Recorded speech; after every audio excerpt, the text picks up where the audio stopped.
আসসালামু আলাইকুম। আমি আবারও একটা রিমোট সার্ভিসিং নিয়ে আপনাদের মাঝে উপস্থিত হইলাম। তো রিমোটটা লাইন আসতেছে না। আমি রিমোটটা কন্ট্যাক্ট ক্লিনার দিয়ে পরিষ্কার করে নিচ্ছি। এই যে এটার নাম হলো কন্ট্যাক্ট ক্লিনার। এই যে কন্ট্যাক্ট ক্লিনার মারে নিলাম, নিয়ে ব্রাশ দিয়ে আমি ঘষে নিব। এই যে ব্রাশ দিয়ে ঘষে পরিষ্কার করে নিচ্ছি। যে কোনো যদি জংকার থাকে, জংকারটা উঠে যাবে, তাহলে রিমোটটা আবার ঠিক হয়ে যাবে। তো আপনারা আমার সাথে থাকেন।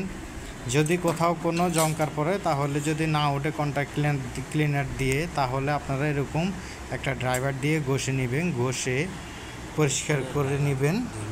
তো আমি ঘষে পরিষ্কার করে নিচ্ছি, নিয়ে আবার কন্ট্যাক্ট ক্লিনার মারতেছি, মারে আবার ব্রাশ দিয়ে ঘষে নিচ্ছি, আপনারা দেখতেছেন। তো এখন আমি রিমোটটা ঘষা শেষ, আমি এখন ফিটিং করতেছি। তো ফিটিং করতেছি, আপনারা আমার সাথে থাকেন, দেখেন কি হয়।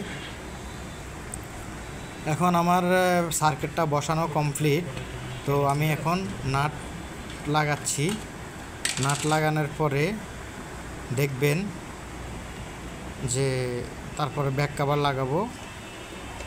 আপনারা দেখেন আমি নাট লাগাচ্ছি।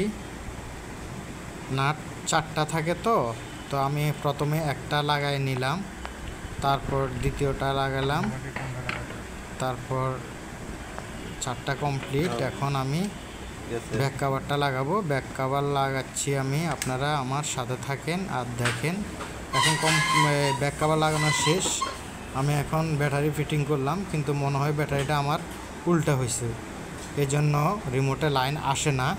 তো ব্যাটারিটা আবার ভাও করে লাগাই নি।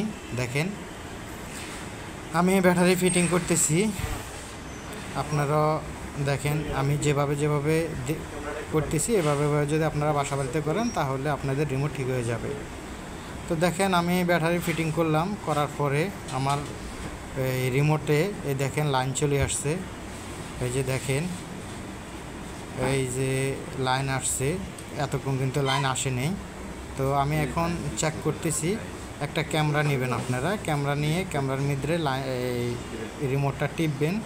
টিপলে ক্যামেরার উপরে আলো জ্বলবে। যখন আলো জ্বলবে, তখন মনে করবেন যে রিমোটটা ওকে হয়েছে।